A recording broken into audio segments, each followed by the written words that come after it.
Do we control the language that we use, or does the language we use control the way that we think?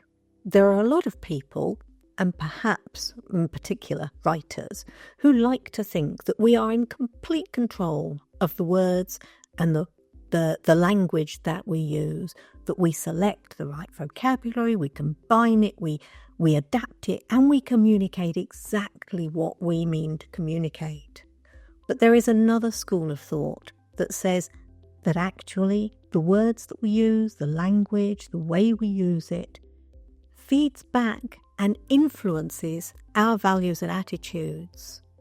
They say that we subliminally absorb these messages, these values and attitudes aren't necessarily, they're not necessarily visible, they're not necessarily something that we're conscious of, but as we use that language, and that's the language, whether it's our mother tongue, whether it's the language of the home we were brought up in, we repeat it, and if it's full of sexist, bigoted language, then actually it's very difficult for us to go beyond that and not become sexist bigots. I was brought up speaking British English. That was my mother tongue, and I didn't learn another language. I studied a bit at school, but I wasn't immersed in another language until I learned Spanish. And that was in my 30s, so I already had a well-developed sense of self, or at least I thought I had. And then I learnt Spanish, and I discovered a whole new side of myself.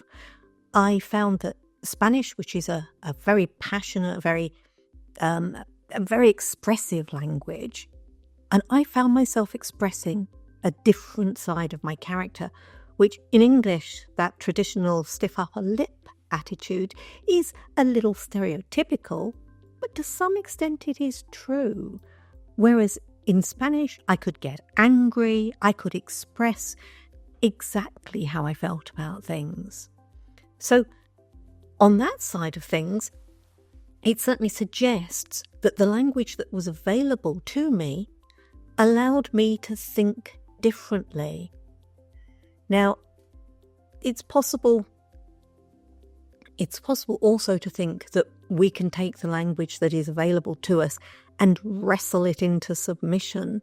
And it was Humpty Dumpty who said to Alice, when he used a word, it means just what I choose it to mean, neither more nor less. Now, I'm not actually sure which side of the argument I come down on, whether I think that we can completely control the language that we use and we can express exactly what we think through whatever language you have available, or whether I think that the language feeds back and influences who we are. But what I am sure of is that we each have our own idiolect, that there are words and phrases and ways of expressing ourselves which are unique to ourselves, and that you could identify a person very much by the way they speak. Over the years, I've written in many different voices for many different projects for different clients. I've written technical manuals, I've written health and beauty journalism, I've written copy for advertising, I've translated sci-fi and had to find a traditional sci-fi voice, all these different voices. And when I write poetry, my own poetry, I try and find the best words and obviously put them in the best order. So a lot of that is polished writing. That is writing which is written very consciously. But I think that there's also the natural voice, that when you're speaking without preparation, writing emails, which are informal emails, the normal voice. And I suspect that there's a lot going in that natural voice that will reveal about us things that perhaps we haven't realised. Now, I'm pretty sure that there is software out there that could go through my email sent box, I could probably set a camera or audio recording up somewhere and It could record me speaking spontaneously and analyse that. But rather than doing that, I went through an old blog of mine and I looked at all the different posts and I did a very superficial look at the vocabulary that I was using there. And one of the things, I should probably say that was, everything was written in English, but it was after I became fluent in Spanish. So perhaps that had some influence on what I was writing. But one of the words that I found that cropped up again and again and again was the adjective glorious. And alongside that, the noun that goes with it, glory.